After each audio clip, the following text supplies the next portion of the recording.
Hello friends, welcome to the another episode of Pandora Box Studios. So let's discuss today on the character design of a chimp. तो सबसे पहले हम जब भी कोई character design या इलस्ट्रेशन करते हैं तो उसके स्टार्टिंग में हम बेसिक शेप जो है उसका स्टडी हम करते हैं। बेसिक स्ट्रक्चरल फॉर्मेशन जो है उसको लेके हम पहले स्टडी करते हैं एंड देन हम एक रफली एक कोई भी कैरेक्टर हो, कोई भी एनिमल हो, उसका जो एक रफ सिल्यूट होता है, जो एक फॉर्म होता है, बेसिक कंस्ट्रक्शन होता है, तो उसको हम पहले स्टडी करेंगे। तो बेसिक जो फॉर्म होता है वो हम रियलिज़म में स्टडी करेंगे, ठीक है ना। क्योंकि रियलिज़म में जब कोई भी चीज़ हम स्टडी करते हैं तो उसका हमें पूरा एनाटॉमिकल फॉर्मेशन पता चलता है, ठीक है। तो ये हम किसी भी एंगल से लेंगे और इसको हमें विजुअलाइज करना है कोई भी एंगल से, तब जाके हम कहीं से भी किसी भी एंगल से हम उसको जो कैरेक्टर है, जो भी ऑब्जेक्ट है, उसको हम डिफ़ाइन कर सकते हैं। तो चलिए हम स्टार्ट करते हैं। तो जैसे कि आज चिंप के ऊपर हम बात करेंगे। चिंप के कैरेक्टर डिज़ाइन कह लीजिए या इलस्ट्रेशन कह लीजिए, उसके ऊपर हम बात करेंगे। तो मोटा मोटा सा बेसिकली ऐसा एक स्ट्रक्चर मैं ड्राइंग कर रहा हूँ, बहुत ही रफली, and I am keeping it very loose, ताकि उसका जो बेसिक जो शेप है उसको हम ले रहे हैं, बहुत ही लूज़ रखना है आपको, बहुत स्लोली आपको एकदम आराम से ड्राइंग करना है, ज़्यादा डार्क नहीं करना, कुछ नहीं करना। पहले हम अपने दिमाग में एक उसका इमेज बना लेते हैं प्रोफाइल व्यू से। तो सबसे अच्छा होता है पहले प्रोफाइल व्यू से स्टार्ट करना। तो ये तो हमने एक कर लिया है, प्रोफाइल व्यू से स्टार्ट करके हमने देखा है कि चिंप का कैसे बेसिकली कैसा रहता है, एंड उसके बाद हम धीरे धीरे उसका अलग एंगल भी डिफ़ाइन करेंगे। तो इसको अगर हम कैमरा ज़रा घुमा दें और ज़रा सा ऊपर लेके जाए कैमरा एंगल, तो यही पोजीशन में ये चिंप देखने में कैसा लगेगा। दोनों हाथ, ये बोन स्ट्रक्चर है बेसिकली, जो स्केलेटन स्ट्रक्चर होता है। तो हम शुरू में हम क्या करते हैं, स्टिक फिगर ड्राइंग करते हैं। तो मैंने जो किया था वो जस्ट आपको एक बेसिक स्टिक फिगर का एक आइडिया था वो चीज़, एंड उसके ऊपर हम धीरे धीरे बिल्ड करेंगे कि कैसा उसका बोन स्ट्रक्चर रहेगा, उसका स्केलेटन अंदर का कैसा रहेगा, एंड सब कुछ बोनल स्ट्रक्चर होने के बाद फिर लगे। ये जो पंजा है, पंजा जैसे इंसान के तरह ही होता है ना ये एप्स। तो एप्स का बेसिकली क्या है, हाथ पैर दोनों एक जैसा ही रहता है उसका, जो मतलब हाथ के तरह ही उसका जो फिट है वो भी ऐसा ही रहता है। Okay, let's draw it from different angle. So ये 3/4 बैक साइड।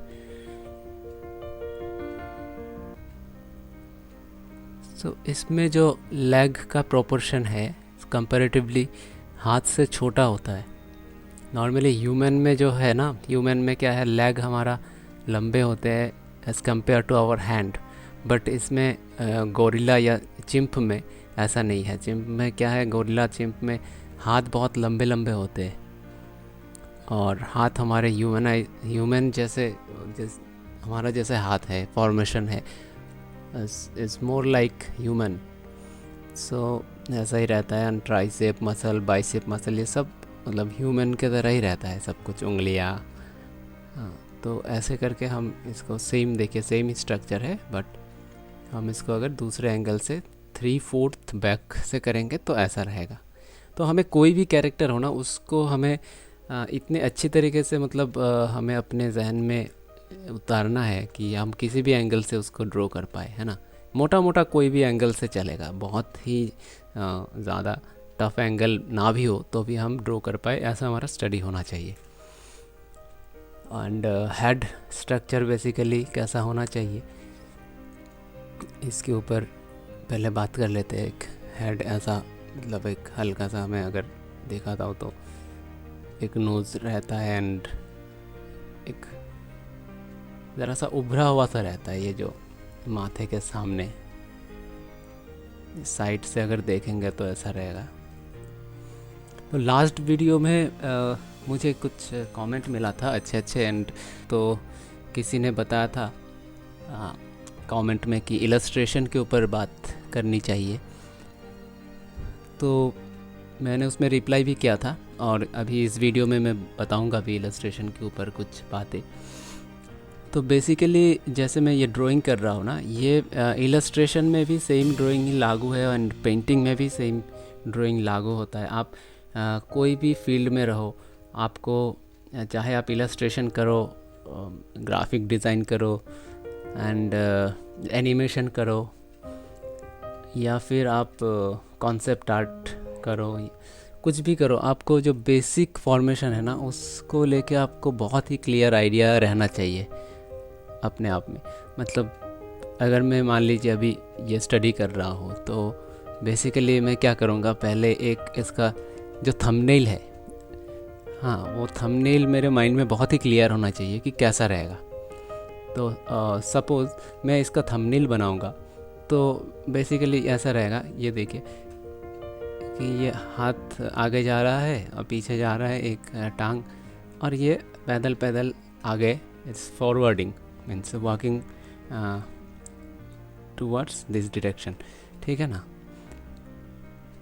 तो ये तो हम एनिमेशन में भी करेंगे तो यही चीज़ लागू होगा, एंड कॉन्सेप्ट आर्ट में अगर ऐसे ही वर्क करता हुआ कैरेक्टर है, कैरेक्टर डिज़ाइन में भी कैरेक्टर है, तो ये बेसिक चीज़ें तो सेम ही है। तो मोटा मोटा सा हमें क्या करना है कि बेसिक जो है ना वो बहुत ही क्लियर रखना है अपने माइंड में कि हम जो भी करेंगे, जो रियलिज़म है उसको पहले हम सीखेंगे। इलस्ट्रेशन में भी जाऊंगा ना, illustration is a very vast subject, उसमें it's like a another discipline of painting, ठीक है। तो पेंटिंग में कई तरीके का पेंटिंग है। अब illustration is also same kind of, बहुत स्टाइलाइजेशन है, बहुत तरीके का इलस्ट्रेशन है। आप हर स्टोरी, हर एक अलग इलस्ट्रेशन स्टाइल डिमांड करता है, और आपका जो व्यूअर है इलस्ट्रेशन का, कौन है, कौन आपका अगर बुक में कर रहे हैं, आप चिल्ड्रन बुक में इलस्ट्रेशन कर रहे हैं, या बड़ों के लिए इलस्ट्रेशन कर रहे हैं, या इन्फोग्राफिक्स में इलस्ट्रेशन कर रहे हैं, तो काफ़ी सारे illustration is a vast subject. उसको आपको समझना पड़ेगा कि आपका क्लाइंट कौन है, आपका व्यूअर्स कौन है, बुक में रीडर कौन है, एज क्या होगा जो आपका बुक या इलस्ट्रेशन पढ़ेगा। तो उसके ऊपर काफ़ी सारे डिस्कशन है। तो ये मतलब एक वीडियो में तो ये डिस्कशन नहीं हो सकता है कि इलस्ट्रेशन के ऊपर अगर क्लास या बात करना स्टार्ट करे तो ये it's a never ending discussion, और ये एक प्रोसेस है। And as a student of illustration, मैंने मास्टर्स किया था, I am a student of applied art, but illustration is my specialisation in my master degree. So during my post graduation I have learned about illustration and the stylization of illustration. और उसके बाद जब industry में काम करने गया, publication के लिए काम किया, बहुत मतलब हर एक जो राइटअप है, बहुत जो एडिटोरियल इलस्ट्रेशन भी होता है, मतलब अलग अलग जो भी आपको राइटअप मिलता है, अलग अलग जो आपको प्रोजेक्ट मिलता है ना, वो हर टाइम क्या करता है, एक अलग स्टाइल या अलग मूड डिमांड करता है इलस्ट्रेशन में। जैसे कि हम लोग क्या है, गाना सुनते हैं ना, बॉलीवुड में तो गाना बहुत ही मतलब फेमस है कि गाना हम गाएंगे, सुनेंगे, बिना गाने का तो मतलब फिल्म ही नहीं चलेगा ऐसा। तो वैसे ही एक सिंगर जब गाना गाते हैं, मान लीजिए कोई बहुत फेमस सिंगर है, वो हर एक मूवी में गाना गा रहा है, लेकिन उसका तो एक सिग्नेचर स्टाइल है गाने का, लेकिन हर एक गाना सेम नहीं है। हर एक मूवी अलग मूड डिमांड करता है, हर एक सॉन्ग अलग, हर एक लिरिक्स अलग मूड डिमांड करता है। तो अकॉर्डिंग टू दैट हर एक इलस्ट्रेशन, हर एक स्क्रिप्ट है ना, अलग मूड डिमांड करता है इलस्ट्रेशन का।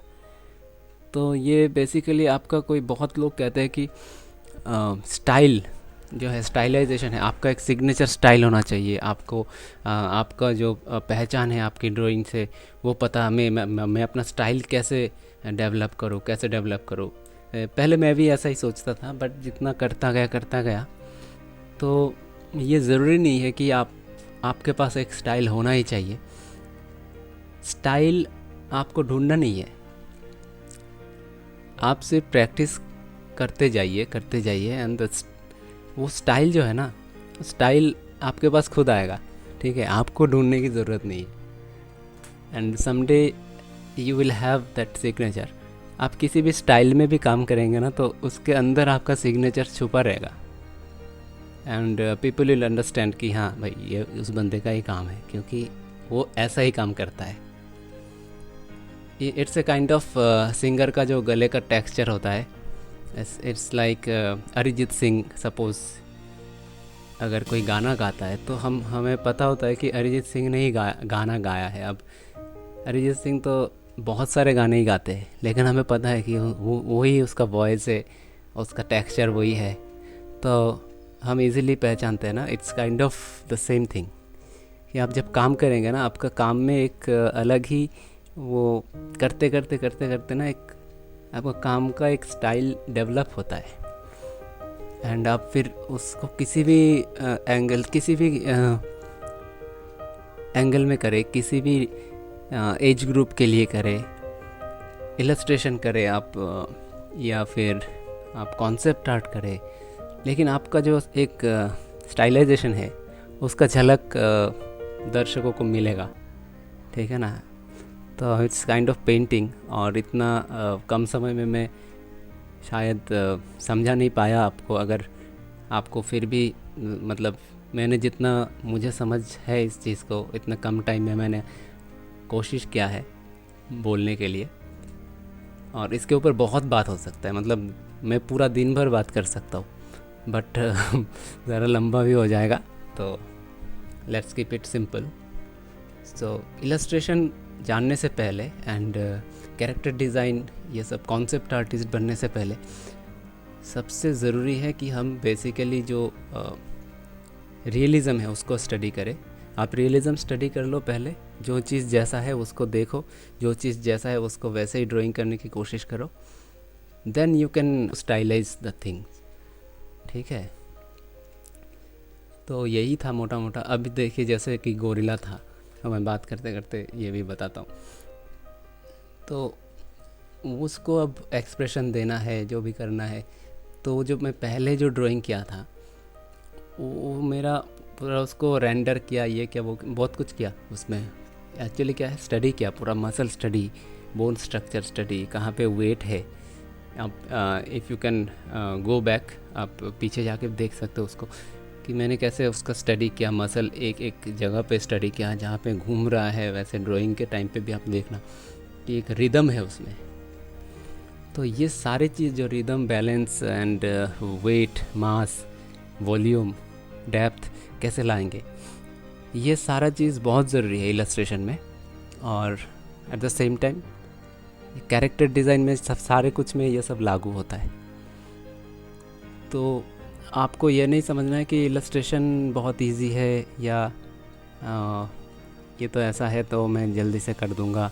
अब स्टाइलाइजेशन में जाना है, ब्रेक करना है, तो आप without knowing the actual thing आप ब्रेक नहीं कर सकते हो। अभी ये फिर से मैं सिंगिंग का ही एग्जांपल दूंगा कि हम जब कोई भी गाना हम सुनते हैं, या टीवी पे बहुत रियलिटी शोज़ आते हैं, उसमें एक बहुत सारे आर्टिस्ट अपने तरीके से गाने को गाते हैं, बहुत अच्छा लगता है सुनने में। ऐसा लगता है कि वाह क्या बात है, मतलब ये तो इसका ही गाना हो गया। लेकिन उस गाने को इस तरीके से गाने के लिए उसका जो ओरिजिनल सॉन्ग है ना, वो वाला आना बहुत ज़रूरी है। ओरिजिनली कैसा गाया हुआ था, तो अगर ओरिजिनली जैसा गाया हुआ था, वो सिंगर को अगर वो ओरिजिनल सॉन्ग हूबहू अगर उसको पता है, then at that time only ही और she can do the stylisation, है ना। अगर गाना ही नहीं पता है, ओरिजिनल ही नहीं पता है, तो फिर स्टाइलाइजेशन कहाँ से आएगा, अपना कैसे बनाएंगे उसको। तो बात वही है, जैसे कि अभी स्टडी करने के बाद आपको पता है कि ये ऐसा है, ये यहाँ पे इसका 2D बड़ा होगा या कम, छोटा रखेंगे, ज़्यादा रखेंगे, कम रखेंगे, तो आप उसमें वेरिएशन ला सकते हैं।